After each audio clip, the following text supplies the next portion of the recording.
1, 2, 3, 4, 5. Welcome back to the TMCJ podcast. We are on episode 65. This is a special episode today. Not for any specific reason about the episode number, but we have a quiz segment planned for segment 3, the Halloween quiz segment, and this marks the anniversary of the first time we ever did a quiz segment. Our first ever one was Blue giving me a Halloween quiz, so now I'll be giving him a Halloween quiz. But that's for segment 3. Segment 1, we continued our tradition. Oh yes, I'm getting to that. Oh, okay. So for segment 1, we're actually doing things a little bit different. Topics this week, it's not really topics. We're actually just kind of doing an extended media segment because we'll just say that the topic is what we've been doing this week. Because what we've been doing this week is consuming a whole lot of media that has been trending. Big old couch potatoes. Oh my god. But yeah, so in segment 1, we'll be talking about, Squid Game. At least a little bit of it. Because Blue, I finished it. I finished the entire series in a day. Yeah, me and Alicia watched like the first episode of it, and we were like, Kaiser, you gotta watch it, come on. And he was like, I've watched half of it. The next day, I was like, Kaiser, we've watched 2 episodes now. Have you finished the first episode yet? He's like, no, I finished the whole fucking series. To be fair, I was planning on watching it before that because Juan had told me about it, and then you and Alicia told me about it, and I was like, okay, this is now when I need to watch it. Yeah. And then I started and just couldn't stop. Just binged. So honestly, we talk. If I didn't have a girlfriend, I would have watched it all at once as well. Yeah. Yeah, that's one of the benefits of bachelor life. So after that'll be we'll talk about how far Blue got in the first segment, along with some other random things that we've been watching or playing. But segment 2, we're continuing another Halloween tradition. As with last year, we are going to be watching we watched another Nicolas Cage movie. For some reason, this became a tradition after Willy's Wonderland. The king of cinema himself. Oh yeah, the man who's made 1 billion movies because all his real estate ventures went under. Yeah, so what's the best movie of all? Ghost Rider. Oh, we should have watched Ghost Rider! Honestly, oh my god. People shit on Ghost Rider a lot. I actually quite enjoy Ghost Rider. I enjoyed it too. Like, it's not a cinematic masterpiece, but it's an enjoyable watch. But it's like Transformers, the new ones. You watch them because they're fucking badass, not because they're Yeah, we watch them because there's I reference Zero Punctuation a lot, but one of the things he was referencing those movies. And he, I can't remember what it was. It's just Transformers 6, even larger stuff breaking, and that pretty much describes the series. It's just it's bigger robots each time. Yeah. So packed show. So let's get started with it. What we did actually watch was Lord of War, which is one of my favorite movies of all time. Nicolas Cage is such an inconsistent actor. He either makes absolute dog shit that's fun to watch, or really, really good movies. I mean, it's always fun to watch, though. He's consistent with that. Yeah. And honestly, some of his most dog shit... I mean, Willy's Wonderland is the biggest pile of dog shit you will ever see, but it is also amazing. No, it was so... We're not going to talk about that. We talked about that movie last year. We did. Sorry. All right, let's start off. Squid Game. So tell me what happened at the end of, or bring me up to what you've seen so far. Okay, so big old spoilers for I believe the first 3, maybe 4 episodes of Squid Game. Yeah. Beware. Everything we're going to be talking about, spoilers. Yeah. Although most of the things I'm going to be bringing up as discussion points are going to be stupid things that most people wouldn't think about. Yeah. If you care about Squid Game, don't want it spoiled for you, I do put timestamps in these now, so just skip to segment 2 or something, because we won't be talking about it then. One thing that we do love doing, myself in particular, is cutting apart these masterpieces of TV with really flawed logic. So, yeah. So Squid Game. There's a down-and-out guy, father even, who is no longer married, he's been divorced. His kid he gets to see her like once a week. Was it once a month or something? I don't know what the time scale is on that.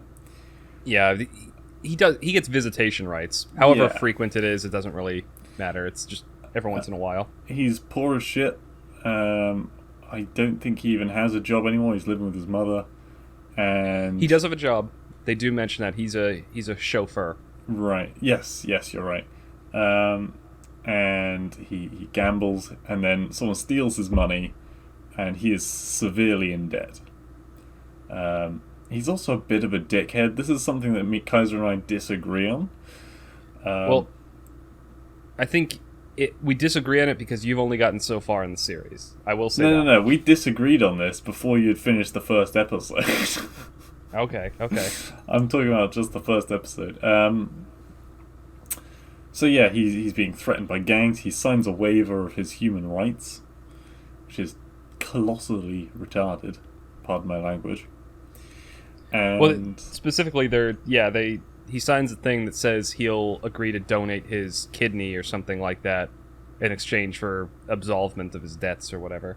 yeah, that's something that comes up quite a bit throughout a theme that comes up quite a bit is taking people's organs to pay off debts. I don't know if that's a big thing in North Korea. It's South Korea. Is it South Korea? Is it South Korea? Yeah, you think they would allow gambling and have North Korea's communist? That the entire thing is set in South Korea. You think a Russian never gambled? No. It's trust me that if this was set in North Korea, it would be a very, very, very different movie. No, this was absolutely set in South Korea. Anyway, so I'm going too slowly. He meets up with this businessman. The businessman slaps him in the face about 20 times and then gives him $1,000.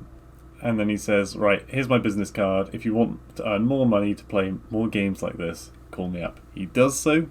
He gets picked up in a car and gassed. He then wakes up in a facility with a number assigned to him. And a whole fucking load of other people. About 500 or more people. 556. 556. Wow, you really fucking remembered that shit. And numbers. They all follow the people with guns in the facility are like, come with us, you're going to play a game.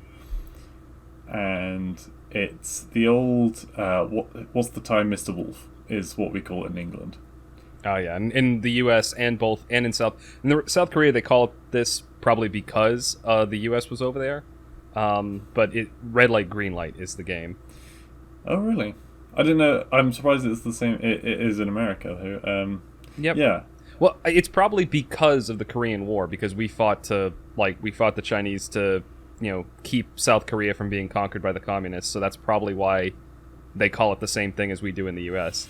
See, back when I was a kid, I think it was. I could be getting the name wrong with a different game. I thought it was What's the Time, Mr. Wolf. But I used to be the biggest fucking scammer at that game. The kids in my year, they did not understand that I was standing in front of a reflective fucking surface. So I could fucking see when they were moving. That's how you get them. Anyway, there's this big robot at the far end of a pitch. And when it turns around, if it sees someone moving, that person is eliminated. And in this case, that literally means a sniper rifle. It was suppressed snipers, right? Yep. Which are way up high on the wall, just fucking nail the guy if you're moving. And yeah, and there's a certain time limit, and if you don't get across the line within the time limit, you also get shot. Pretty fucking obvious after the first bullet goes off. Yeah. What surprises me is that about half the people did not move. I think a lot more than half the fucking people would move when they suddenly realise that they all were getting shot. Well, I think it depends. So, you've got... I think it makes sense that a good chunk of the people panicked and ran away. That made perfect sense to me. But in my mind, the people who weren't moving, it was one of two reasons. Either they fucking froze because people are getting shot around them, and they were panicked so they didn't move because people have both of those reactions. Or a few of them realized, oh shit, the moment you move, you get shot, and they managed to keep their head long enough to freeze. So Yeah, I think they kept more people alive than maybe would have realistically been kept alive because of that. Because they needed players to keep the show going. But I still think it was a reasonable amount of people to get. I think About in the two show, thirds. yeah. Well, I think Got shot. by the end, it was like 201 people were left after that first game, or Yeah, 210 it was or exactly something like that. It was exactly 201 because the last guy that comes up later. Yeah, that's a big plot point. Okay. I'm not- okay, go on. Do you want to introduce the characters real fucking quick? Oh yeah, talk about some of the people who are there, who become like mainstays of the show or not. Are the main character. He's number 456, which is why I remember there were 456 people. He's the last one. Oh, of course, yeah. There's also number 1, which is this old senile dude who, very quickly makes friends with 456 because, they have a little bit of banter before they play the first game. You've got the pickpocket chick, the one who stole the money from him in the beginning. Bitch. Yeah. The gangster guy, the I don't know what the equivalent of the Yakuza is in South Korea, but essentially like their equivalent of the mafia. Yeah. Um, So then there's his friend who... Oh yeah, his old childhood friend, like growing up, who Yeah. got out and went to a business school, but it turns out he did some shady shit in Wall Street, and now he's lost a ton of cash. And then the best motherfucker in the whole series. I'm curious who you're going to name this person. Indian dude. Oh, Ali, yeah. He's a fucking boss-ass bitch. Yeah, early on, I think in that first game, he saves the main character's life, because the main character nearly falls over, and Ali fucking one hand grabs him and is holding him up, and keeps him still, so that they don't die. A fucking unit. Yeah. I don't think I certainly couldn't hold that weight. Especially not still. I love the way the old guy reacts in that first episode, though. Like, when everyone else is like... Oh, joy. Everyone else is like panicked because people got shot and like everyone else is frozen and like just again with fear they're not moving at all now that they've seen people get shot. Then he's just like, oh, I remember this game, and he just like he's kind of senile and just hops. He fucking hops ahead and then stops when she turns around. He is probably my second favourite character, but I have a very strong feeling that he's actually involved somehow and he's actually an evil douchebag. But, I mean, he's a dementia guy with a brain tumour, so, I mean, you can't be too mad at him. Yeah, I mean, that was my impression of him in the first episode, was that he was just like... He's at the end of his life. It's like, oh, some excitement. I'm getting to do things. Yep. So, after that game, they all Yeah. retreat back to their bunks, and they're like, okay, you're allowed to stop playing the game if you get a majority vote of people wanting to quit. Yeah, And- they all signed a contract specifically at the beginning that said that. Yeah. And they're like, okay, but first we're going to show you the money. For every person that dies, you get 100,000 yen or whatever the fuck it is. One. Yeah. And so, like, a lot of them want the money because they're all horribly in debt, and it's just as bad outside when you're in debt as it is doing these horrible games. Yeah. And it comes down to a 100-100 split, and the last person to vote is the old dude. And everyone's like, oh my god, he's not got long to live, he loved the games, he's gonna fucking keep people playing, otherwise the series is gonna end. But no, he votes to go back to normal life. Yep. And so he was the final vote. That's why the 201 thing was so important. Yeah. And so, yeah, they all go back to normal life for a bit. They find out that normal life is shit. And so they go back to the game of their own free will. Or at least a lot of them do. Including all the main characters that we discussed. Yeah, I think they only lose like 27 people, so it's like in the 180s when they go back. The Indian fucking dude mangles his old boss's hand. Oh my god, that sent shivers down my spine when I saw that. I hate that kind of mutilation shit. When Kaiser or when Alicia like watch any videos together, we always mute ourselves, right? Yeah. Sorry about that. When we were watching that, I forgot to mute myself. And it got to that, and it happens very quickly. And And I just shouted, "Oh, fuck the bed!" Yeah, it's oh. And then I was like, "Hang on a second, I'm not muted, am I?" So, for reference, the scene we're talking about, like everyone goes back to their lives and finds things shit. Like the main character finds out his mom has like terminal diabetes and she's been hiding it, and they don't have money for her to go to the hospital because he had to cancel their insurance and everything like that. That's his motive to go back. Yeah, the best friend, he's like 6 billion won in debt, which for reference. Anyway. For reference, the conversion rate, 6 billion won is somewhere in the neighborhood of $5.5 million. So it's a factor of 1,000. So 6 billion is more like 5 million, or 5.5 million, or 6 million. And he just divide it by 1,000 is pretty much the way to do it. So 100,000 won is like $1,000. Just for reference for when people watch this. An Indian dude. Sorry. Well, hold on. He's wicked in debt, and he's put his mother's house up for mortgage to cover the debt, and so she's gonna lose her home. He's gonna be arrested, and his life's ruined. Indian dude, he is an immigrant, and his boss hasn't been paying him for months of work, and he's got a young kid and a wife, and so he gets into a conflict with his boss, like, "Come on, pay me! I need this to feed my family." And they're in a machine shop, and the boss trips, and his hand goes into a mill and crushes his fingers. But the dude gets, like, some money from him first. Well, he does get the money, yeah, and he gives it to his wife before. Which is a really fucking cool thing. Another reason why I fucking love that dude. He sent his wife and child out. Pickpocket chick, you find out that she's a North Korean defector who managed to make it over the border, but her dad was shot making it over the border, and her mother got shipped back, so only her and her brother came through. I don't think we knew that at this point, and I don't think No, you I do. knew that. No, you do. You that's in the same. It's all in the same episode. Maybe it's I just all didn't care enough about her story because, frankly, it sounded pathetic. Yeah. Well, also, you for some reason thought this was in North Korea. That's a big plot point that she was coming down from the north. It's Korea. And so, oh god.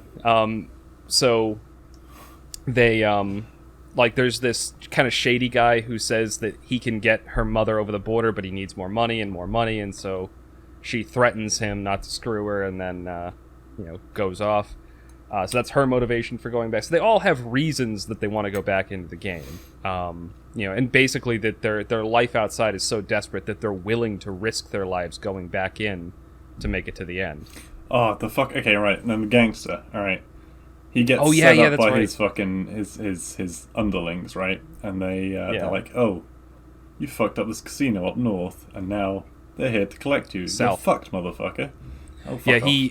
Singapore. Well, north is North Korea. They don't have casinos in North Korea. That's why I said fuck off. We've already gone past this.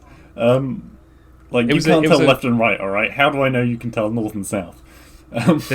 I can do that, ironically. Because north and south and east and west don't change. Left and right the do. Dude's in the car with the gangster, and he's like, "You're fucked." And he jumps out of the car, and the gangster's like, "Nope." Pulls out a knife, stabbing the shit out of his underling.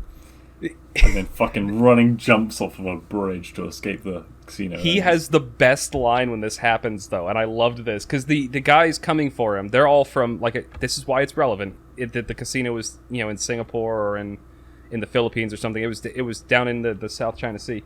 Was none of them spoke Korean, like these gangsters coming after him, and they were like all different ethnic makeups, and they were speaking English that they were coming after him. And he, in broken English, just looks at them covered in blood after he's just killed this guy and goes, "Welcome to Korea!" And then he runs and jumps off the bridge. It's such a fucking badass scene. Like, this guy's a douche throughout. Are you watching it in the English dub? No, I'm not. Oh, okay, I'm watching it in the Korean dub. I was gonna say, I was like, hey, but he says it in English. Okay.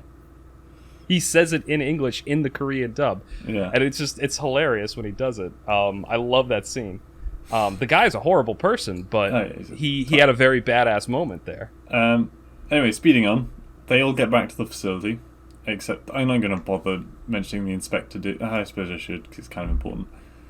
So there's an inspector, and he follows the main character, incognito mode. When they're all loaded onto the ship to take them to the island, the inspector basically steals one of the... He does a hitman, an Agent 47, if you will. Yeah, he doesn't just steal a costume and a mask for one of the organizers. He straight up murders that dude and then takes his... That guy, In a really fucking awkward scene where it looks like someone's having sex in a van, and no one else in all other vans, because there's fucking tons of them right next to him. Yep. No one notices that there's this big fucking fight happening. Anyway, he legit murders that guy. Like it was like, okay, this is a corrupt cop. That was when I started thinking that, like, okay, this guy's corrupt because he followed him. Okay, you're doing some investigating, but he straight up fucking murders that guy. He doesn't even know there's criminal activity happening yet. Yep. And so he gets into disguise. He tips the body overboard, and they get back to the main island base. The second game is what I do. Actually, no. Before that, during the night, two of the women go to the toilet, and one of them manages to get into a vent and looks down and sees a kitchen where they're making molasses. Yeah. Melting sugar. Exactly. And where did your mind go when you saw that? I thought it was drugs. When I found out it was sugar, my mind did not go to anything so simple as what it was. My mind went to, there's going to be a floor of molasses. It's going to look like plastic or like something you could stand on. Oh, like a quicksand kind of boiling hot sugar. See, one thing I knew going into this... fucked up in my mind. One thing I knew going into this was it was all going to be children's games, and there's no children's games where you run across boiling molasses. Yeah, there is. So what? Floor is lava. No. God damn it. They can't have actual fucking lava. But it's not actual lava. Like, it wouldn't actually be boiling hot, because they'd have to shoot the... No, because, like, alright, you know how much hot sugar fucking burns, right? That'll take your skin up. You don't? Oh my god, I don't eat sugar. The tiniest bit of it on you will fucking sting. I'm not saying it wouldn't be painful and it wouldn't maybe kill someone. What I am saying is that's not a fucking children's game. I stand by the floor is lava is perfectly applicable for it. The way this show would... If they did the floor is lava on this show, what would happen is when the person fell off something and hit the normal dirt, they would just get shot. Well, yeah, that's the thing. I didn't realize it was going to be so fucking vanilla, right? In my mind, I was thinking, okay, how are they going to step this up from just sniper rifles? I do actually want to commend this show because they didn't go down the Saw route of, like, gory torture porn. It was like... Oh, yeah, I appreciated it in the long run. If somebody loses the game, they just straight up get shot. Well... Or if they still survive after that, they get fed into a furnace alive. Yeah, that's a little fucked up. They do show them cremating the bodies, and one's still kind of moving in the box, and they... Yeah, so... But, go on. No, there's something about that later, but go on. Okay, I was going to move on to the game. Do it. So, there's a game which I've never heard of, and it took me a very long time to work out what they were actually fucking doing. But they get a honeycomb disc with a shape printed into it, and depending on which shape they chose, they have to cut out that shape in some way so that the shape in the middle is completely intact. And it ranges from very simple triangle, and then a circle, and then a star, and then an umbrella, which is the hardest. And the friend of the main character is a douche monkey. And he knew that this was coming, and yet he let the other people on his team take all the more difficult shapes. And he took the easiest. So he's dead to me. So one thing that happened, very early on, this guy... See, the thing is, after the game, though, it's clear that he feels guilty about it. Because you can see him struggling with it in his head, because he's like... He still fucking did it. I know, but you can see him struggling with it, like, when his friend chooses the umbrella. He figures, like, okay, only one person is going to probably get eliminated because they'll choose the umbrella. I'm choosing the easy one, and then the other people can try the others. But you can see when his friend chooses the umbrella, he's like, oh, shit. And he wants to tell him, but he's too far in. No. I know you are an unforgiving asshole, but I'm saying... I'm sorry, he could have said, look, guys, we're working as a team, everyone go triangle. That's all he had to do. He could have, but at that point, he had already committed to going, like, this far. So, this is my thing with this guy. He's not a bad person, but no, I don't think he's a bad person. I think, but like he's gone so far into his like. I don't think he's a bad person. I think he's committed. He's somebody who is like so far into this that like he's willing to go as far as he can to like protect his family. Like, cause he's one of those smart people that's kind of figured out. He's kind of concluded that there's only going to be maybe at most a handful of winners, and that money is like, and people are going to be doing crazy things to kill each other. So it's in his best interest to do everything he can to get every advantage he can to win. It's a fucked up thing to do, but he has understandable motivations. At least that's my opinion. If he had done that in like the second to last game, then I could understand it in that point of view. But at the moment, he has a core team of people that actually don't want to dick him over. And so it's in his best interest to keep them alive and everyone else dead. I just think he's a greedy motherfucker who can die in hell. Anyway. I do not agree that his motivation was based on greed at all. The poison of choice today. The R8 revolver. What are your thoughts on that? At least that's what it looked like to me. Yeah, it was a revolver. Very high caliber, very close combat, and firing right down at like a slanted angle at the floor where ricochets very possible. Not with a sand floor. Was it sand? I didn't know if it was like actually.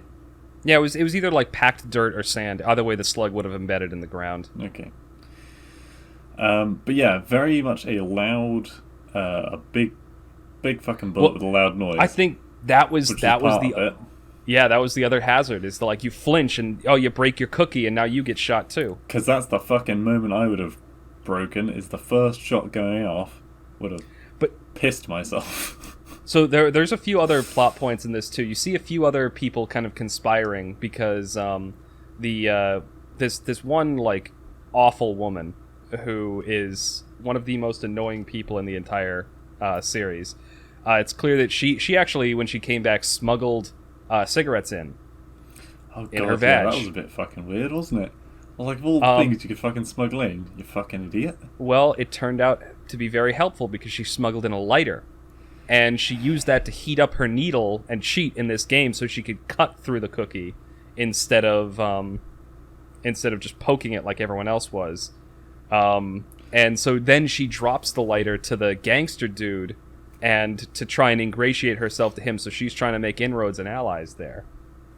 Why didn't I guess because she had the fucking easy cookie anyway, but the other girl could have just fucking got a knife out and gone, boop, boop, beep, beep, beep, beep, beep. She had a fucking knife with her. She could have, but she didn't need it, but that makes sense. She didn't need it, and also, why reveal that she has a knife? Like, people know that some people know that she has a knife already. Not at this point. Yeah, the woman does. Okay, the woman does, yeah, but the organizers don't. Like, the only reason she didn't, like, the cheater woman didn't get shot in the head was she was hiding under the slide with the lighter and, like, being very careful about when she heated the needle. Yeah, the knife was about the same size, a little bit bigger. Yeah, but that woman was out in the open. Like, I don't think it's... You don't want to reveal that she has a weapon if she can do it easily with the... Because the knife isn't going to be much easier than using the needle, if I'm honest. Anyway, at the very last second, which, at this point, this has happened twice in a row now, the main character, at the very last second, succeeds. He chose the umbrella, and he comes up with a brilliant idea to lick the cookie so that the sugar melts, and it's easier to pop the umbrella out. I mean, honestly, he could have just probably... Yeah, never mind. But anyway, so at the end, a guy grabs one of the squares. Okay, so the tier system, by the way, is sort of as the contestants at the bottom, then the circle people, who are part of the staff, but they do shit tier jobs and they don't get any guns. And when we're talking about the circle people, we should clarify, I don't think we've said this yet, the staff all are wearing costumes. They're all wearing pink suits and then black masks. And the black masks either have a circle, a triangle, or a square. Yeah, much like in the game Squid Game, where there are circles, triangles, and square. And yes, so the Circle's the lowest tier. They don't get guns, and they're basically prisoners. I'm pretty sure they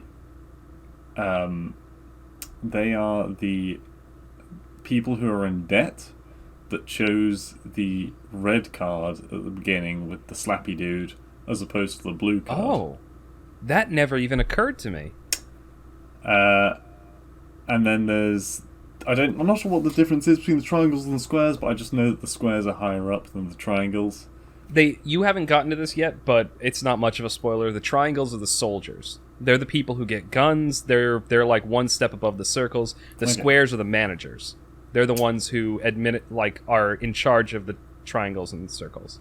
Anyway, someone steals one of the square's guns and holds it to his head, forces him to take his mask off, and then the guy with the gun shoots himself, and then the top honcho above the squares comes in and shoots the square guy for revealing his face.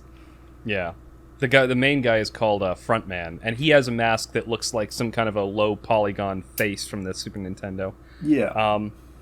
But also, the reason the guy shoots himself, and this is worth noting, is when the square takes his mask off and reveals who he is, he's just a kid. Yeah. Like, maybe like late teens, early 20s something, and he's like, and this guy just... He's like, you're just a kid, and he just doesn't want to shoot him. He knows he's going to die, so he goes out on his own, pops his own head. Yeah, that's pretty much, I think, where we're up to at the moment. All right. Well, I don't want to... So we're already at the end of the segment. I'm glad we got here, because I think there was a lot to talk about in this series. I can't wait to talk about more. But a few things...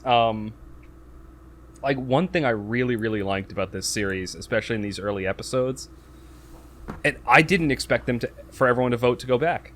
I thought the old man was going to vote to keep him there. But I thought that was a really, really good, like, plot device, that they took the time, basically an entire half an episode, to send everyone home, and then really show how completely desperate they were, and the kind of lengths that would push people to come back to a game like this where they could die at any second. Yeah. The pacing of this series is absolutely phenomenal. They take their time and they do things right, and the character development's amazing. Yeah, and so that's what we're up to. I think there's 3, because there's 5 games total, isn't there? They tell you that at the beginning. So I've got 3. Yeah? You had your confused face on. I think there's more than 5, but... Okay. Well, I know they come back to the second series because it was so well received, even though they didn't plan to do one. Wait, are they? Yeah. Is there another one? Of course they fucking are. How popular it is. Damn it. Well, it's not out yet. They've only just released the first one. Yeah. I'm kind of disappointed that there's going to be another series. Oh dear. Well, I shall have to find that out for myself. And we will see. But yeah, no, but thoughts. Those were my. I was prompting you when I was because I really like the character development. I wanted to. Regarding that, I like the fact that they did it, but I don't like the fact they used the old man, because I don't think the old man would have chosen that. I felt like it was pushed in that direction to drive the narrative, and it was a good narrative. But I don't like the fact that the man suddenly had a change of heart when he was fucking loving that shit. Yeah. I do like the character development scene with the old man and the dude like drinking in the rain. I thought the sake. They go along sochu, but they go a long way to sake is Japanese, sochu is Korean. Sorry.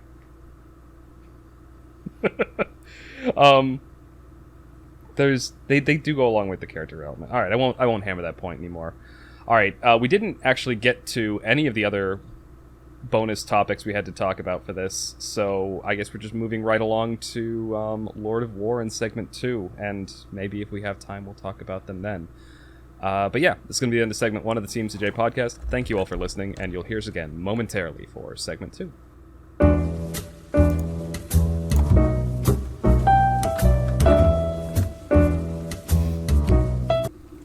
Welcome back to the TMCJ podcast. We're on segment 2, our media segment, and this week we watched continuing the Halloween tradition, we watched a Nicolas Cage movie.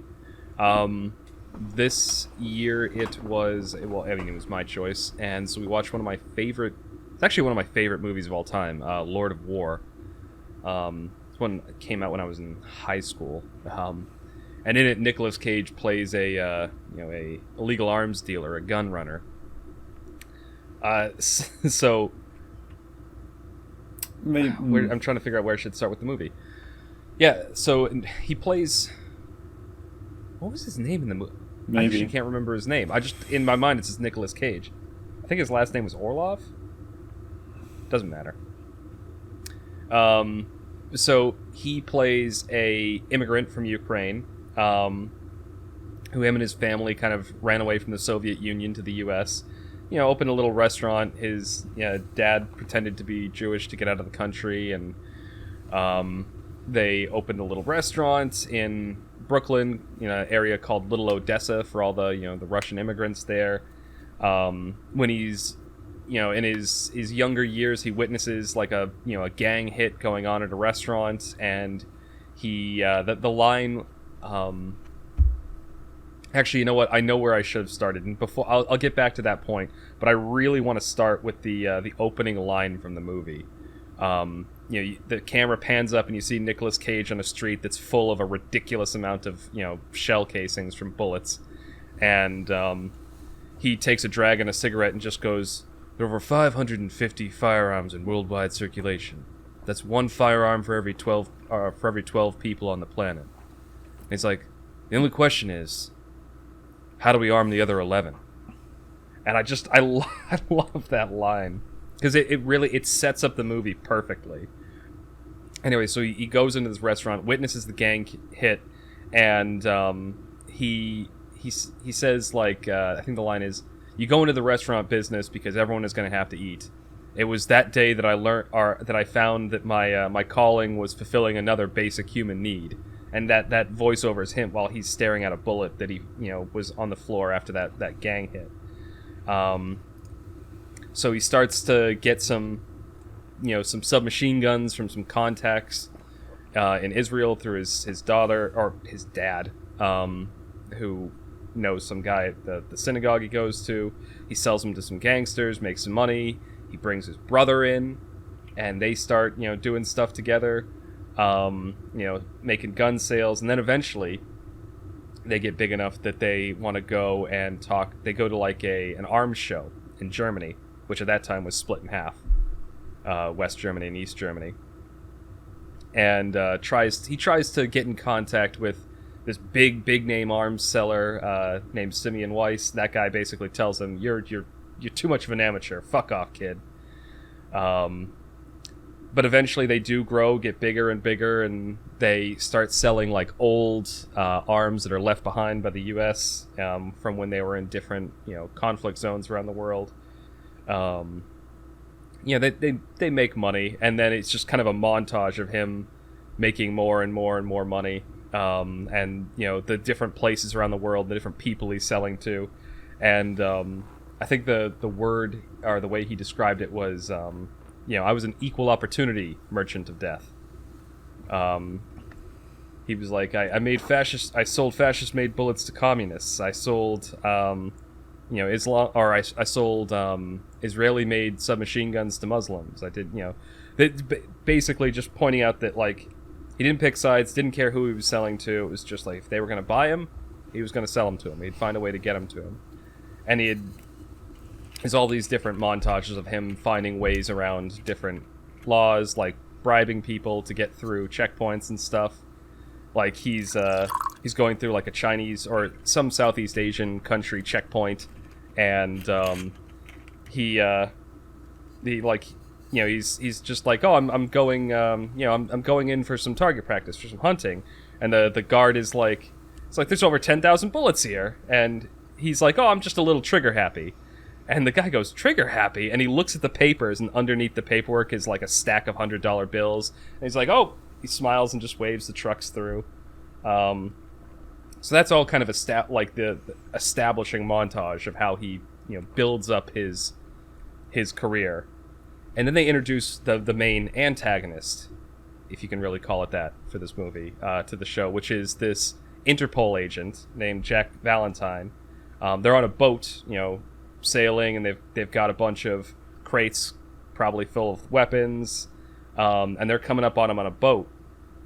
And he gets a tip off that they're coming to check out the boat, and so he's like, "Oh shit!" And he comes with a plan to quickly change the name of the boat. And so like the boat was called the Kono. He sends some guy over the back, and he's like painting over the name, and they have like a bunch of extra flags, and they switch it out really quickly so that it matches the new name. And then by the time the guy gets there, the Interpol agent gets there, the name's changed, and he's like, "Oh, it's not the right boat." And he's like, "All right, well, I'm going to go on for an inspection anyway." And Nick Cage is talking about how he has like a couple different ways. This is all in his like. There's a voiceover of Nicolas Cage narrating this whole movie throughout the entire thing too, talking about how he had methods for discouraging a search. And this one in particular, they open the crates, and it's just a whole bunch of like old rotten potatoes inside, and it smells horrendous, and so no one's going to go in there. And eventually he has like somebody give them a false tip that they see the ship in a different part of the ocean, different part of the ocean, so they run off. I think it's at this point where things start to go south with him and his brother, because his they go down to some South American place selling to a drug dealer or some kind of drug warlord there, and Colombia. It would make sense because the drug dealer decides he's going to pay them in cocaine instead of in money, and he says like, what am I going to do with this, or ¿qué es esto? And the drug dealer tells him, it's pure cocaine. There's been seizures at the border. You're going to make tons of money with this. And he's like, I can't deposit this in my bank. And there's a bit of a conflict, and the drug dealer ends up shooting Nick Cage through the side. But Nick Cage, like, he manages to like stay standing up, stop his brother from shooting the drug dealer, and just goes, "Tato hecho, we have a deal." And then they take the cocaine. As they're driving away, and Nick Cage is still bleeding, they're like, "Oh," his brother's like, "Oh, what do we do now?" And he's like, "We celebrate." And so they do lines of cocaine in the car, and this is where things start to go a little bit wrong, because Nick Cage is getting ready to like store the cocaine to ship back to sell, and his brother's disappeared with an entire kilo. And he finds him like coked out of his mind in some like rundown shack with like 2 unconscious prostitutes and a giant cocaine outline in the shape of Ukraine that his brother was about to snort. And he manages to stop him, get him home, checks him into an expensive rehab center. And that's the end of the partnership with his brother, because he can't bring him with him anymore. So now he's a solo operation. And I think it's at this point that we introduce Nick Cage's love interest in the movie. Throughout the early part of the movie and a good chunk of the middle of it, he's been kind of talking about how there was this also immigrant from Russia, or her family was, who... beautiful, won some kind of pageant, and has gone on to do a career in modeling and everything like that. And so everywhere he goes throughout the world, she's on like a billboard advertising something or another. And so to try and seduce her, he books her on a fake photo shoot, buys out the entire hotel they were going to, so it's just him and her, flirts with her ridiculously, has a private plane that he bribed the crew on to like put his name on it so it looks like it's his plane.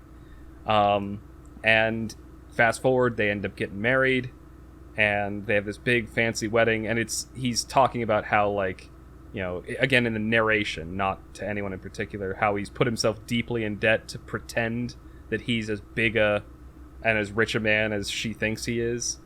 And then he gets I think the word was, he gets all his Christmases at once when the Cold War ends and the Soviet Union breaks apart, and he goes over to visit an old relative back there who had like who was part of like he was a big Soviet military commander in Ukraine, and he just starts like buying up all the extra like Kalashnikovs, the AK-47s, the tanks, the helicopter gunships, and just starts selling them off basically, and just like taking advantage of the chaos where the if the general says I have 40,000 rifles, it's like, oh, that's not a 4, that's a 1, and so I need to order more from the factory, and so 30,000 rifles just disappear, and then he can sell them.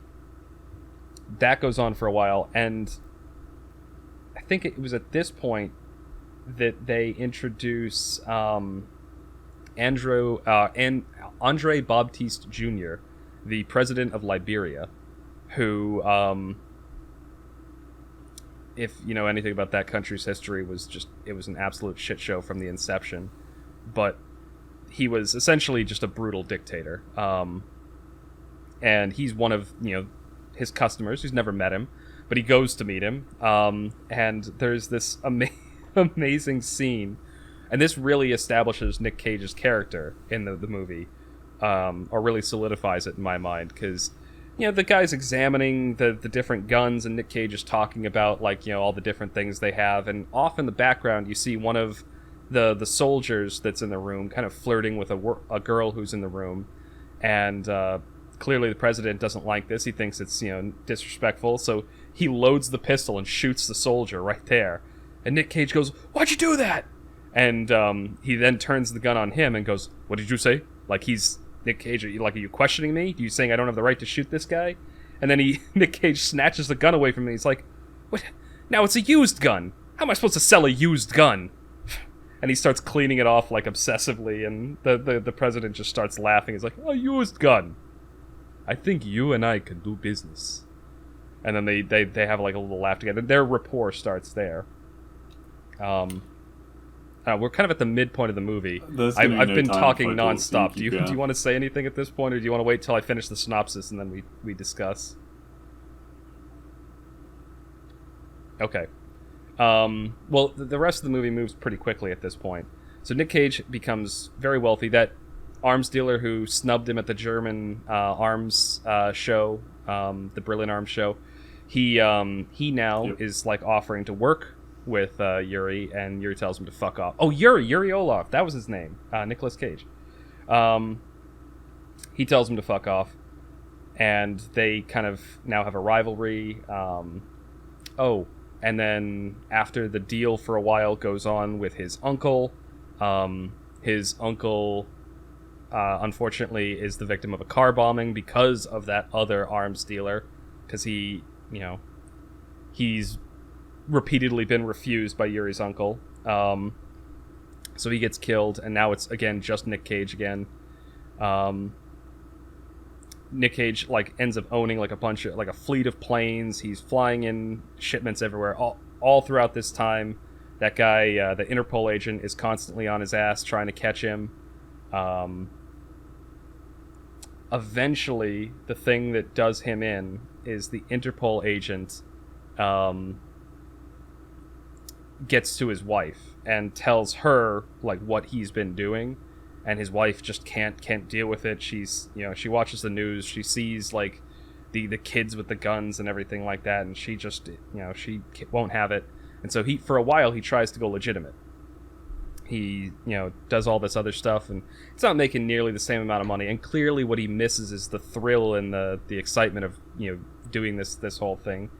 But he decides he's going to try to do it for his wife, until the president of Liberia shows up, and he needs some guns, and he goes to his house while he's at peace talks at the United Nations to buy more guns. And so he hands him a massive diamond and is like, "Come on, we're compelled to be unusually generous."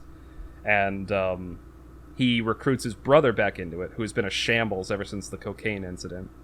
But they agree to go. They fly back there, and they start to do a gun deal. And his brother sees that they're going to use the guns to commit a massacre. and decides he's going to try and stop it. And he throws a grenade and blows up half the guns, and then as a result gets gunned down. The president of Liberia's son was there, and he gets blown up. And so, like, it's a total shit show. But the warlord who's doing the business with is just like he literally just sits down with Nick Cage, who's, you know, still all shaken up from his brother's death, and he just puts like a machete down and divides the diamonds he was going to pay him in half. He's like, only half the guns are gone, so half the diamond, he's still entitled to half the payment. He goes back, they find a bullet in his dead brother's body, and that's what brings him in. And while he was gone, his wife found his stash of, you know, documents and weapons and stuff that was in New York. And the Interpol people had followed her, and so he had been, like, stitched up, and so they're like, oh. But Nicolas Cage isn't concerned at all. Like, his life is in complete shambles, so he doesn't give a fuck. But he also reveals to the Interpol agent, he's like, I'm not going to go to jail. Like, they need me. I supply the enemy of your enemy. And so he ends up, just like he says, getting let out. And then he goes back, and he's back to doing what he's doing, and it goes back to another montage of him smuggling guns into random areas. Yeah, I mean, he gets disowned by his family, his wife that's the whole movie. Child leave him, and he's responsible for his brother's death in some way.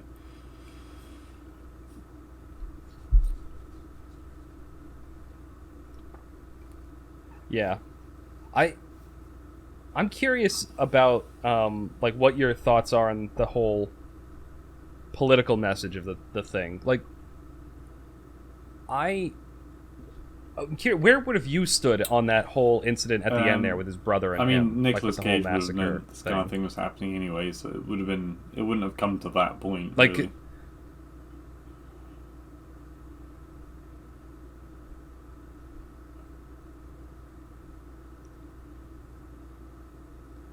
What I mean is, like his brother was clearly an idealist, and so, like, I think Nicolas Cage was right there. Like, the massacre was going to happen. There was nothing they could have done to stop it once they were there. Make his decision there. Like, it's not like they would have let him walk away with the guns when he started making that deal. So.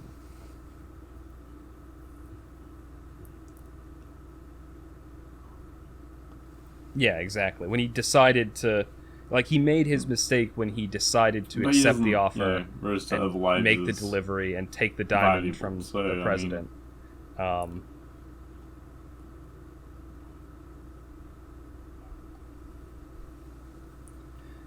Yeah, I'm not sure if it was that he doesn't think the lives are valuable, because he very clearly cared about his wife. He very clearly cared about his kid.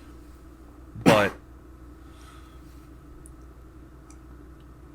Exactly. What he says to his brother at the end there, I think, was it's what we always know. We can't stop them from doing it. And he says it kind of in the closing monologue there. It's like, of course, his brother Vitaly was right. Like, the massacre played out exactly like he thought. I mean, but then a dozen other massacres played out in Africa that day. If you were a vegetarian today and... That's true.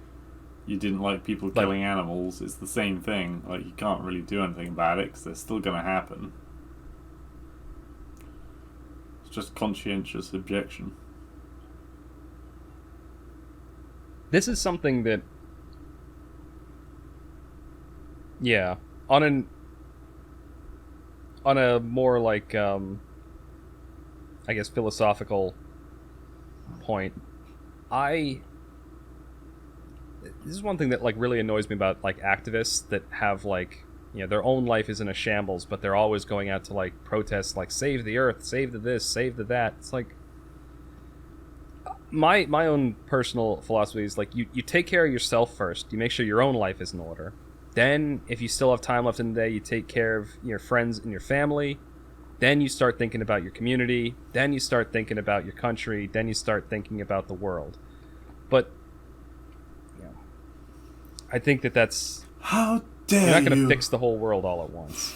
And certainly, him blowing up that transport full of guns... Wait, was that your Greta Thunberg impression? Yeah, I mean, there's something... Oh my god. I'm just going to refer to it now because we're not going to be able... We're not going to talk about it later. But yeah. because it's not one of the more significant things. But of the TV series that I started watching this week, in fact, I started watching it last night, and no, we're not. And I'm about 4 or 5 episodes in. Anyway, there's one that's about... We're done with Lord of War? So it's... Okay. It's tangential, but I'm only going to talk about one of the episodes, and I'm going to... It's linked in. So, it's all about... It's a comedy about a... the guy that comes in to clean up after a crime scene, right? So there's like blood and guts everywhere. He is the visceral cleanup detail. And... every episode, there's a new fucking nutcase that he talks to, who's either lives there in the same building, or is related to someone in the building that died, or is the neighbour or something. And in one of the episodes, he talks to this next door neighbour who is a disabled and a vegan, and they ham up the fact that he's like accidentally making all these references to having legs. Okay. And but it gets around to the vegan thing, and he's like, wait, you broke up with your boyfriend because he was having, and I quote, one day a week he was having a meat orgy where he would go to a carvery and just eat fuck tons of meat. And she was like, yeah, it's no better than, are you happy to go to an old folks' home and eat them because they're senile and they don't understand, like... It's you would fucking hate that episode in particular. I found it very cringy. It was a lot of comparing animals' lives to human lives. And maybe that's why this comparison was in my head today. But yeah, it's I will always put human lives above animal lives, but not everyone will. Well, yeah. There's a I can't remember what philosopher said this, but it's a fairly modern one if I remember right. But it's a funny statement, but it's something that I feel like a lot of people that think that way, the vegan way, need to hear. It's not wrong for a human to have a human-centric view of the world. We're humans. We should care about humans first. It's like, because we are them. It's perfectly natural for you to care about humans more than animals. I have pets. I love animals. But at the end of the day, yeah, I'd probably save my mother over the dog. And I think the dog would agree. But it's just, yeah, and I think that there is a lot of that in the movie. He definitely justifies the fact that there's that whole scene about him talking about car dealers and stuff like that. It's like cigarette salesmen, car salesmen. Yeah, they leave their work at their office, and both their products kill more people than mine. At least mine has a safety switch or something like that. The cigarettes. It's kind of it's a weak comparison, but I think it's there to show that he's trying to. But yeah.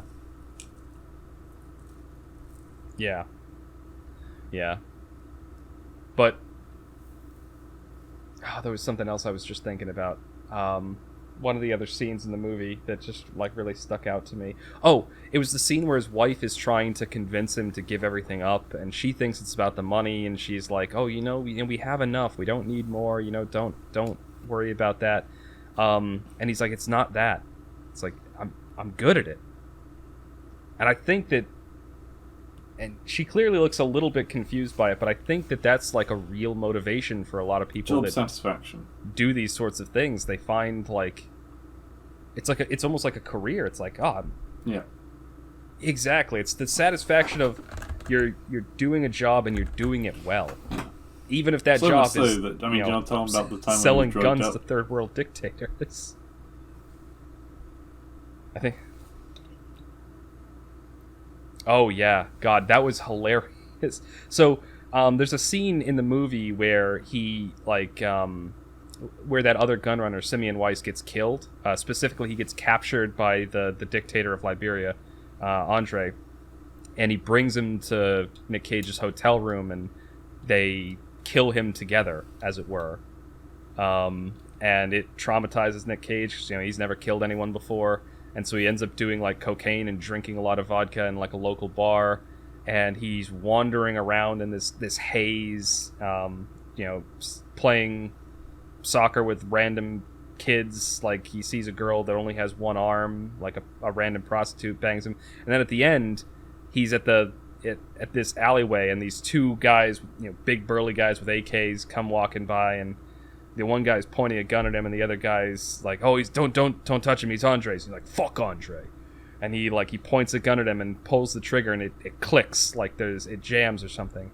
And Nick Cage is just like, "Oh, I'm sorry. They don't normally do that. Here, let me take a look at it." And he's like, he leans his head forward so the guy can like get a better shot at him, and he clicks, and it gets stuck again, and Nick Cage goes like, "Oh, it's probably the magazine. Here, let me take a look at it. I can fix it." Like he's about to get shot in the face, and his only concern is like, "Oh, I could probably figure out what's wrong with the gun." Yeah, I mean, there's two other ways that you could see it. Either you could see that he was. He's also coked off his mind, but it's unlikely, or that he actually kind of wanted to die at that point. Yeah, I didn't get that.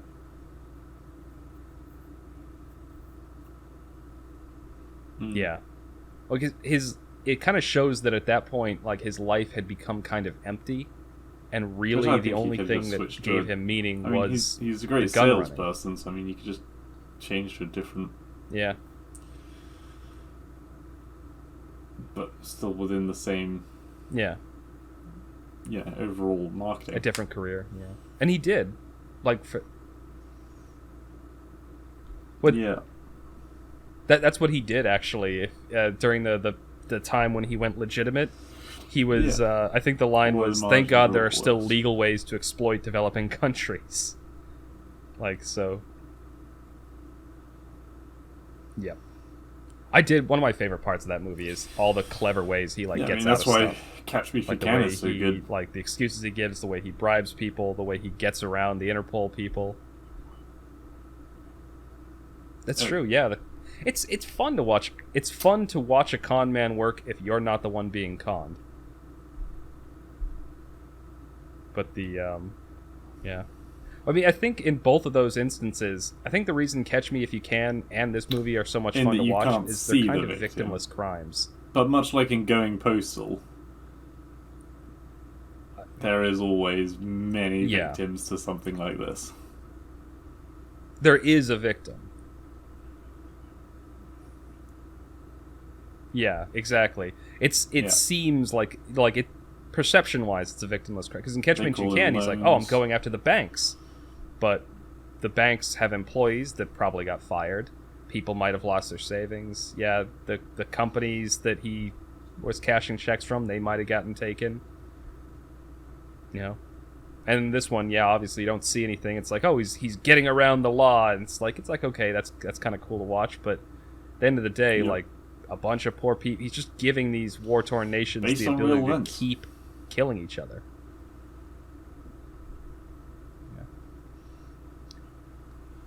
It was, yeah. Oh, man. I love that movie. Definitely worth a watch. Very entertaining. One last thing to talk about before we close out on the segment, because we've got the quiz one coming up, is... what did you think of the plane scene? Yeah, that was pretty good. Where he has to land on the road. There's not much to talk about it, really. And he does the fire sale, visually, basically. It was fun to see, and you can believe that it would happen.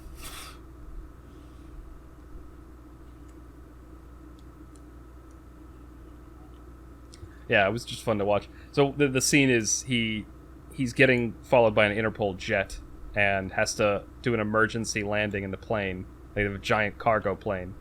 And he has to get rid of all the evidence quickly. So a bunch of random people on the road, he just opens the back of the plane. It's like, "Hey, free sample!" and starts giving away AKs and grenades and RPGs and stuff. It's funny. It's a fun movie. Yeah. All right. I won't belabor this too much longer. Do you want to move on to the quiz segment then? the meat of today's episode, the Halloween-y bit of this Halloween episode. All right. This is going to be the end of segment 2 of the TMCJ podcast. Thank you all for listening, and you will hear us again momentarily for segment 3.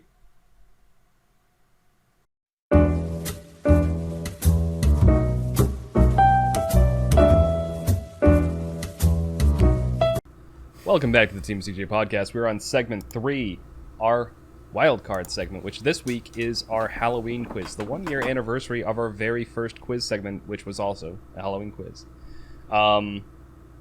Just like, well, the opposite of last year, I will be this time giving Blue the quiz, and I don't think I repeated any questions from last year's, but I may have touched on some very similar things.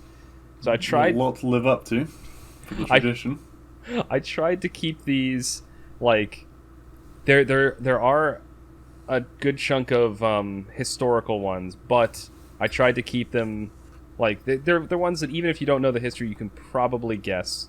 There are a few really difficult ones. I try to keep the balances, like, mostly medium, some easy ones, some hard ones. We'll see how you do. Are you ready? Okay. Always. Okay. So, question number 1. What is Halloween about in Latin American tradition or Mexican tradition?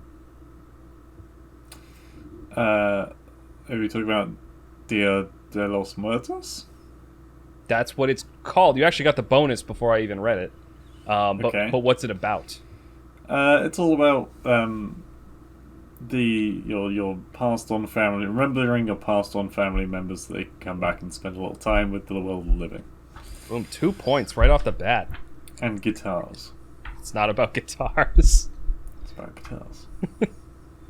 All right, you got the bonus question. It is Dia de los Muertos.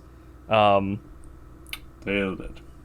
And that was the Fandango. That was the bonus ask right before I even ask it. Bam. All right. What is the tradition? Sorry, what is the traditional Christian holiday after Halloween? There's a religious holiday that comes after Halloween, the day after.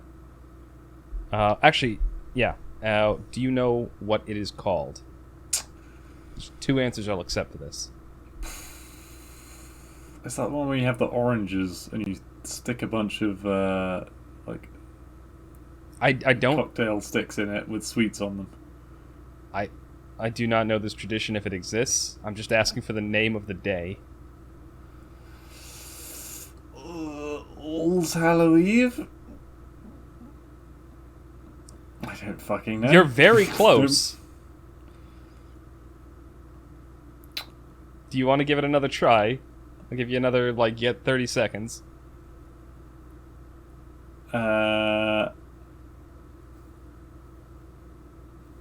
Thanksgiving?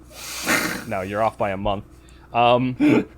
So it's either All Saints Day or All Hallows Day. All Hallows Eve is what Halloween is called. And now you've I'm not going to give that to you. You actually get a point and lose a point on that because the very next question is what is the alternative Christian name for Halloween? And it is All Hallows Eve. You got the next... Then I got the correct answer. No, you got the correct answer for the next question. You got the wrong answer for the question I asked. It's the alternate name for the same thing. So No, it's not. The same thing. No, it's so you're saying that Christmas Eve is the same thing as Christmas Day. You just said it's the alternate name for it, you just said. Right? Yeah. So, what is the traditional Christian holiday after Halloween? Either All Saints Day or All Hallows Day. What is the alternate Christian name for Halloween is the third question. Oh, for Halloween. Sorry. And that is All Hallows Eve. So I'm going to give you... You get a point, and I get a point. But we just did 2 questions at once there. That was... I probably shouldn't have put those right next to each other.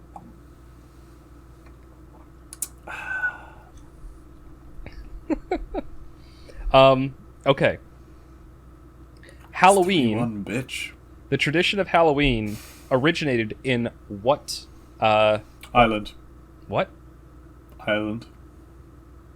No, wait. I was about to ask what culture, but you're. I'll accept that. But do you know what the culture, like what people?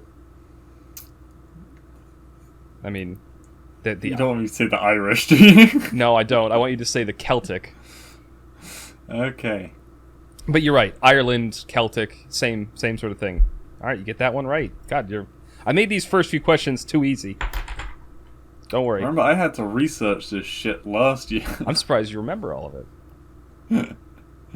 I do have a notoriously bad memory. All right. So, did Halloween? Oh no, that was an alternate question. I'm not going to read that one.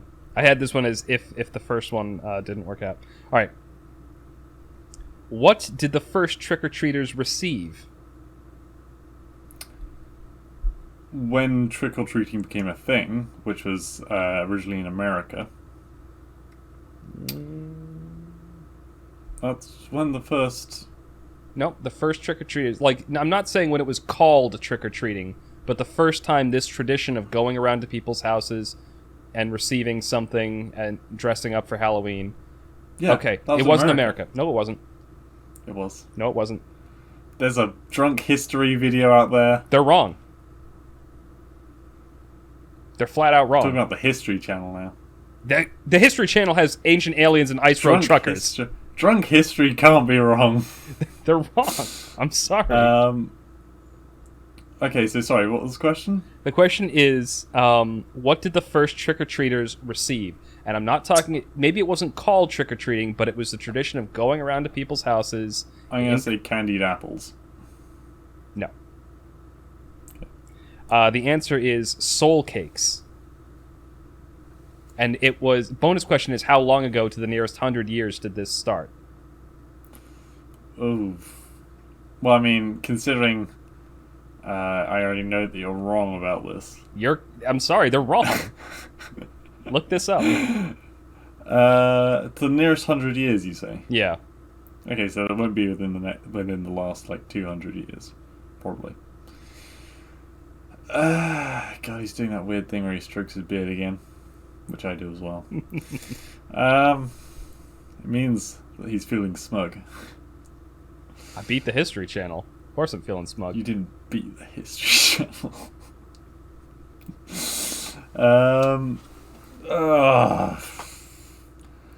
Let's say...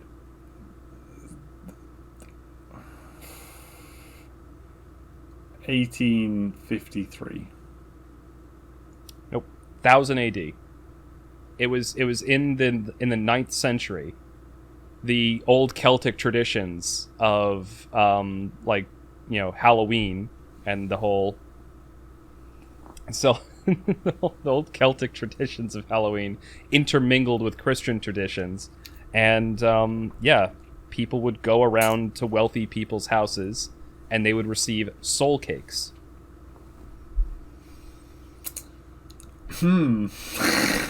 We could, you know what? Let's look it up right now. I want to. I'm looking this up.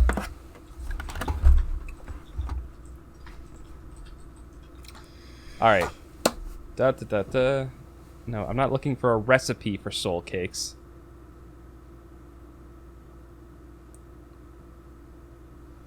It's giving me a bunch of.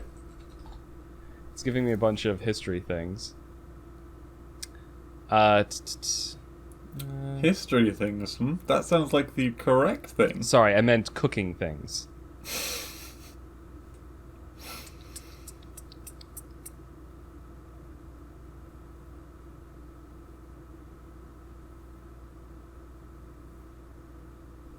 For those on the Spotify listening to this long awkward silence is because Geyser's looking and realizing he's wrong. This History Channel article actually says it goes back further than I said. They're saying 43 AD in the Roman Empire. Here it is. Yeah, this is on the History Channel, the people you quoted. By the Is Drunk History on the History Channel? I have no idea. Well, I don't know either. By the you're the one that said they were. By the 9th century, 1000 AD, All Souls Day was celebrated similar to Samhain with big bonfires and devils and... Where is this? Comedy Central. Okay, yeah. So I'm gonna take History Channel over Comedy Central. Oh, really? The people you were just like, oh, they like aliens. And oh, they're so full of bullshit. But now, oh, I'm going to take the History Channel because they only tell the gospel truth. All right, are you telling me that Comedy Central is more historically... I'll take, even after Ice Road Trekkers, even after Ancient Aliens, they're going to be more historically accurate than Comedy Central. They go and talk to, like, historians in that field. That's the point of the channel. Yeah, and then they get them wasted. wasted. There's no bullshit between. They get them fucking wasted. Yeah. But these people spend their whole lives doing it. Getting wasted? Yeah, I imagine. If they're off by 1,000 years, they probably did spend their whole life getting wasted. Should we move to the next question? Yes.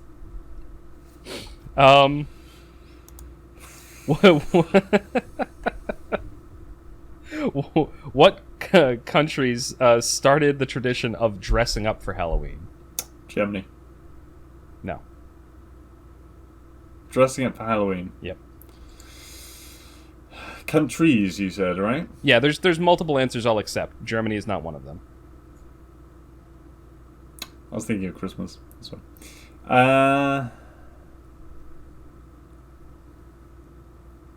Does Ireland count? Yes, it does. Damn. That's one of them. I would have accepted America. Ireland or Scotland, because at the time that this started, Scotland was a country. Yeah. But yes, you get that one. Did you know there's an Angela Merkel teddy bear out there right now? Who would ever want that?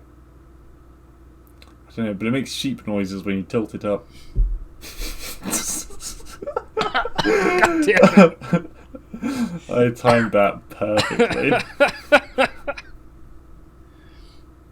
Oh my god. Alright. In Trick or Treat, what were the tricks originally? It wasn't throwing eggs at people's houses. No, it was not. It was much more wholesome than that. I'll give you that hint. Wholesome than that. More wholesome than that. Let's say they would, I don't know, dance around their house in demon masks or something. No. Well, that's not very wholesome, I guess. 30 seconds. They'd shit on their lawn. No. Are you giving up? Yep. Okay. Children, before they received their treats, would be asked to either recite a poem, a song, or tell a joke. That's it. Wait, that's not a trick. That's the kid getting... I'm calling bullshit on so many of these questions. This is what it was. It was originally a Christian thing. So you would go to somebody's house, and to receive the cake, you would, either recite a poem, or it could be a Bible verse, you'd sing a song, or just tell a joke, and then you would get the treat. Where's the trick in there? You're performing a trick. You're singing a song, you're telling a joke. Oh, that kind of trick. Yeah, it's not like tricks and hoes. It's like Tricks and hoes? What the fuck are you on about? Do you not know that? Bitches No. ain't shit but tricks and hoes. It's a song. Rap song? Okay, whatever. Still, drink. That was you. That was me. Need to. Maybe some of these questions will start making sense. You got some of the ones I was expecting you not to, and you're struggling with some of these. So, going back to the soul cakes thing, when the tradition of trick-or-treating started, what did the people going around who received these cakes, these treats, promise, or what did they promise to do in exchange for the cake? Not the trick. Like, they do the trick, they receive the cake. What were they supposed to do? Wasn't that... This is a very one-sided bargain right here. So, the guy does the trick for you, he then gets paid with the treat, and now the guy's expected to do more things. Is that what you're telling me? Yes. This is bullshit. I'm not We're not here to judge history. We're just... They will ward off evil spirits from attacking their family for the rest of the year.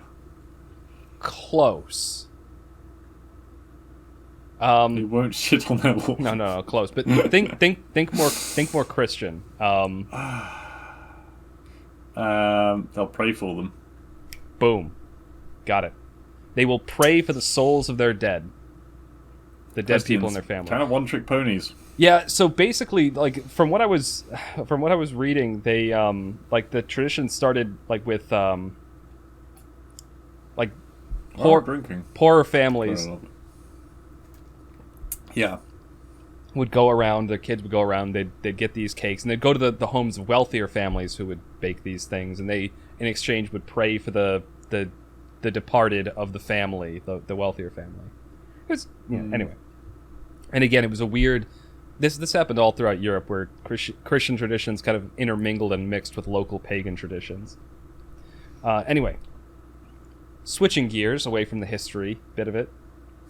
What candy, or brand of candy, is the most popular in the U.S. for Halloween? I don't even know what candy is in the U.S. Let's go with those peanut butter cups. You got it. You didn't even need the hint. Reese's Peanut Butter Cups. Bam. Bonus point. I was going to say Reese's Pieces next. Bonus point, if you can name... There are 6 states where it is the most popular candy for Halloween. If you can name one of them, I'll give you a bonus point. Alabama. No. The acceptable Texas. answers... No, you already answered. That's not it either. Missouri. Nope. That's 3 wrong answers. I'm not accepting any of them. It would be California, Florida, Kansas, Kentucky, North Carolina, and Wyoming. Okay, why the fuck would I know any of that? It's just a wild guess. There's 50 states. You might have gotten it. There's 6 of them. Yeah. You had a better 50. You had a better than 1 in 10 chance if you just guessed blindly. Oh, better than 1 in 10. Thank you, sir. It's a bonus point. You don't lose anything. Fair enough. I didn't know it was a bonus point. I said it was a bonus point. Well, I don't listen to you half the time. Idiot. All right. Well, then have this. Oh, wait. What is this? Oh. You know, we're going to skip that one. No. All right, fine. Name 5 of the top 10 candies that are popular in the U.S. for Halloween. Reese's? That's one of them. Yep. Okay. Oh, I'm not allowed to name any other Reese's brands? No. Reese's only occupies 1 slot. Rockets? Those aren't... I don't even know if those are over here. What are Rockets? If you get the type of candy, I can... See, I was told about them by Mass the other day because we were talking about Smarties, and you don't have Smarties in America, you apparently have Rockets. And they're gross. We have Smarties. Maybe Canada has Rockets and we have Smarties. Huh. Maybe we got that wrong around. Yeah. I take it Smarties isn't on it. No, they're not. Yeah, it was kind of just... It was in my head.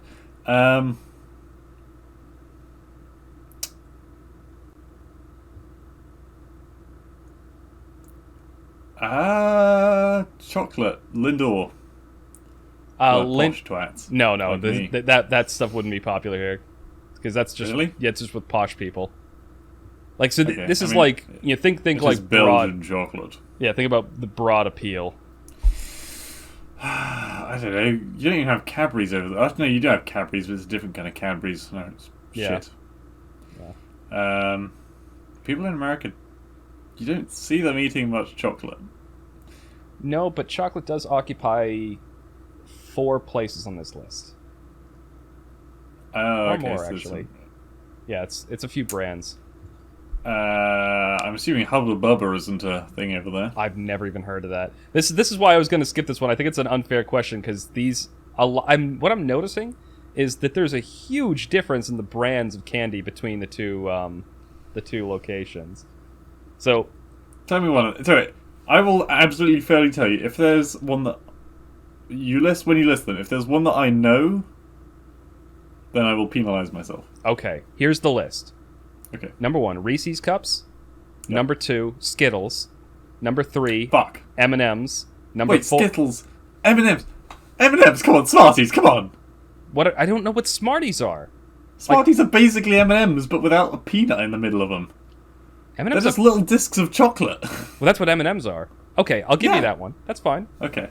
But M&M's is a different brand. That's still that's still only 2. Also Skittles. Yeah, okay, fuck. I didn't realise you had that over there. Yeah. Taste the rainbow. Have you seen the adverts for that shit? Oh, yeah. They're great. It like touches the desk. It's like... Yes, that was exactly the one I was thinking of. The one where the guy, everything he touches turns into Skittles. And he's like, I shook the hand of a man on the bus today, and now he'll never see his children. That was a really dark commercial. The Midas touch. Yeah. Anyway, so going on with the list, M&M's, Starburst, Hot Tamales. Starburst. What? Hot? Hot tamales. They're like a spicy candy. Yeah, they're not... I wouldn't expect you to know that one. Sour Patch Kids. Hershey's Kisses. Oh, I should have got that one. Hershey's. That is an American one that I knew. Yeah. All the rest were British ones, so I didn't really guess them. Yeah. Snickers. Tootsie Pops and Candy Corn. Wasn't Snickers part of Cadbury's? They probably are. They might be owned by the same company, but it's a specific brand, Snickers. And what was the last one? Candy Corn. Oh, I've heard of them, and I've seen them, but... It's basically just that's a piece of sugar looked like corn. I fucking love Skittles. I mean, of this list, the only things... So, I don't really like sweet things, so I usually go for, like, the really... The kind of chocolate that I'll eat is, like, the really, really dark, like, the really, really bitter kind of chocolate. Anyway. Anyway. The thing is, I can't even say I'm going to go over there and like try some of your sweets because I know that they're all shit compared to the ones that we've already got. So, well, I actually, it's on your head, dog. Believe me, I'm with you. I don't like sweet candy. I did try eating candy when I was in Switzerland, and I liked it because it was actually tasty. Switzerland known for their chocolate. Yeah. Anyway, and their cheese. They do have good cheese there too. Swiss cheese. Switzerland had really good food. I think they got good alcohol as well, haven't they? I had a couple Swiss beers when I was over there. It was good. It wasn't anything to write home about, but I liked it. It was like a German style beer. It was like a kind of a light lager. Because they're close to Germany, and Germany fucking loves beer. Well, yeah, and where I was staying in Switzerland, it was right over the border from Germany. Question number 11.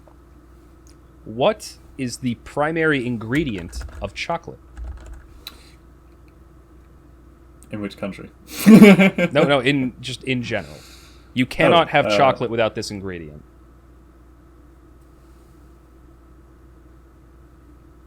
There's no cocoa in white chocolate. Is there not? There's no cocoa in it. No. That's why you get percentages. The dark chocolate has higher cocoa percentage and less sugar, and vice versa. White chocolate has like no cocoa in it and just fucking tons of sugar. But yeah, you're right. It's cacao pods. So you take them, you cook them somehow, and that takes out the active ingredient. So you got that one correct. I've played my Civilization. I was wondering like that. You got that one quick, but yeah. It's a luxury. No, I knew about it way before Civilization, though. Related to that, how in what form was chocolate originally consumed?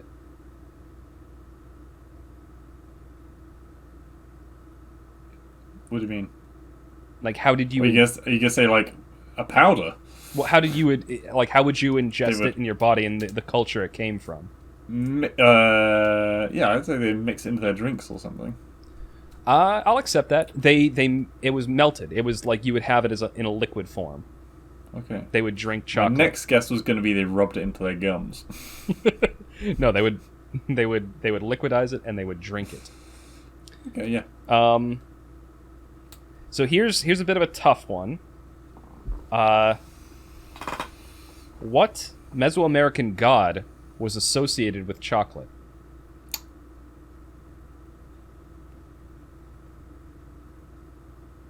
I know this. It is one of the more well-known ones, so you might. The city is Tenochtitlan, and the god is. It's the Mayans. Montezuma. No. Something Montezuma. Montezuma was the king of the Aztecs, and Tenochtitlan was the capital city of the Aztecs. The Mayans were further south. But you're naming things that are... These are the people that worship this god. But you're not quite getting the god. He's real fucking colourful. It was. A lot of their gods were, actually, very, rainbow-colored and bright floral. Yeah. Feathers and stuff, yeah. You're beating around the bush and getting close to it. Got It's like Texotl or something, or is that another city that I'm thinking of? Texotl is another city, but it does sound like you're getting the sound right. 15 seconds. Axolotl. You're actually getting so close. All right, you give up. 5. Do I get half a point? 2, 1, 0. No, because you were just naming cities. The god's name is Quetzalcoatl. Oh, fuck. Axolotl, come on, man. you were beating around the bush, but here's your chance to come back.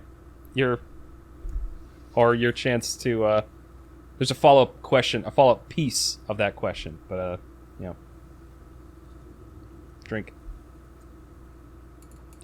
The god Quetzalcoatl was banished by the other god. Lizard. Was banished by the other gods. Why was he banished? Think about the question I just asked.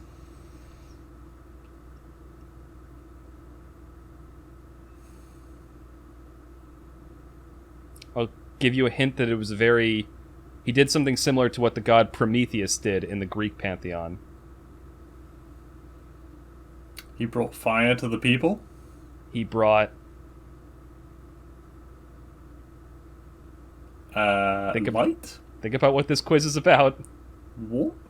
He brought Halloween to the people. I can't believe you're gonna kick yourself if you can't get this. You get 20 seconds. He brought, I don't know, ability to commune with spirits? No. He brought... I asked these two questions back to back just for this exact reason. He brought chocolate to the people. Boom! That's fucking stupid. 5 seconds left. Why would you get outlawed for bringing chocolate to the people? Because it was the drink of the gods. It was the nectar of the gods. Well, why aren't they fucking teabagging Johnny Depp in hell right now, then? I don't know. But that's why I asked, because he was associated with chocolate, and the very next one was that. You got it at the last second. You got it. It was a bit more on the nose. I was making a joke when I said Halloween, but that was more stupid than that. Also, the Johnny Depp thing, for those who don't know, is because he played Willy Wonka. Yeah, I never did see that version of Willy Wonka. I think I've seen parts of it. But I never really liked the premise of Willy Wonka generally. Final question. Okay. In what century did chocolate come over to Europe? And bonus point if you can tell me what major event caused it to be introduced to the Europeans. I mean, probably when,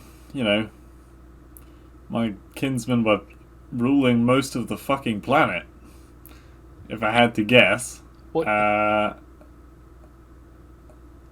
And they had colonies in Africa.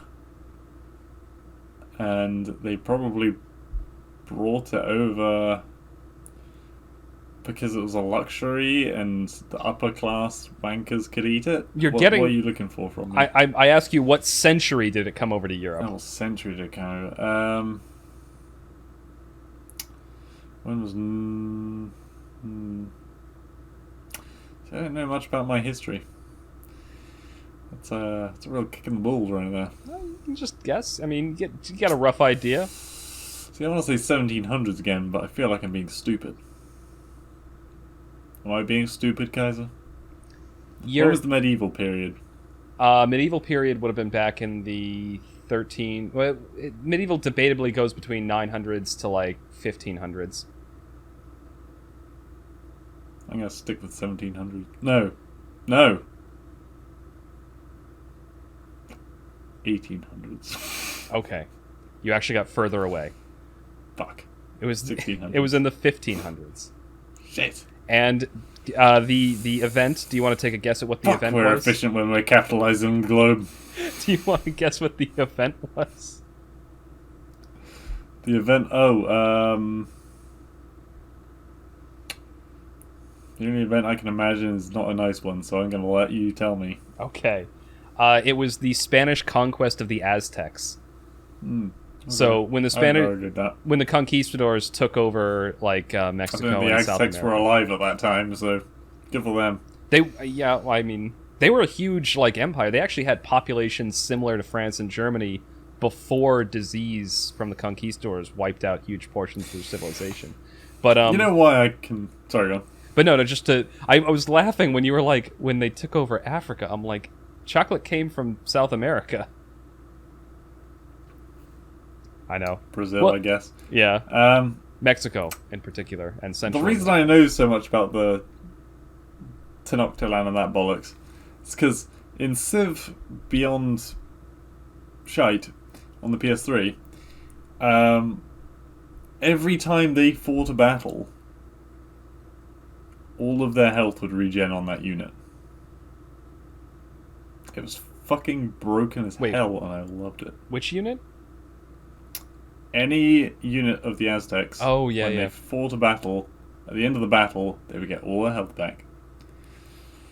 The Aztecs, yeah. So I learned the fucking name of those cities. The Aztecs and the Mayans were actually really good civilizations in Age of Empires 2 as well. The Aztecs had some pretty brutal infantry units. You did pretty good. Yeah. Despite your qualms about some of my questions. The final score was you with 9 and me with 6.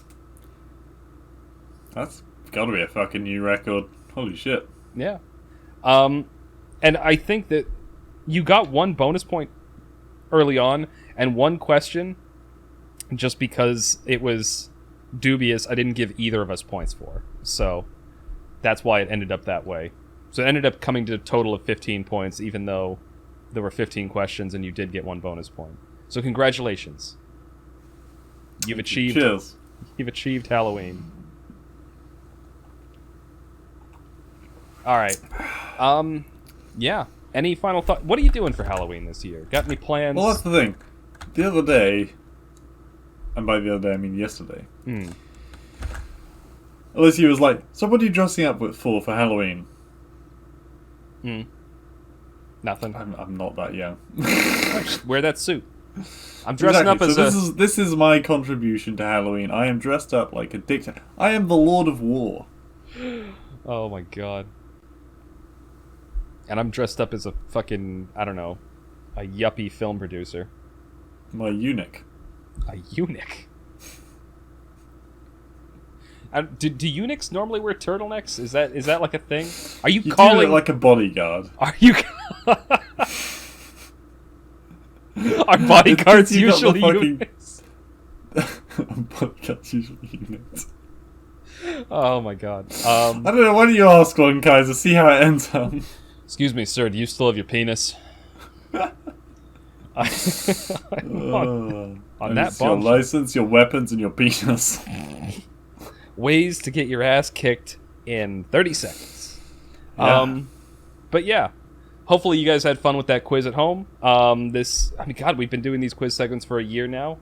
I think they're one of the most fun segments for us to do, so I imagine we're going to keep going with them. Next one will be you. It'll be near the end of November, which is Thanksgiving here in the U.S. The Canadians already jumped ahead of us and had theirs. Yeah, it's weird. God, I can't keep up with all that shit. Yeah, weird holidays. Anyway, thank you all for watching. This is going to be the end of episode 65 of the TMCJ podcast. Thanks, everyone, for listening, and you'll hear us again next week. But what about the other 11?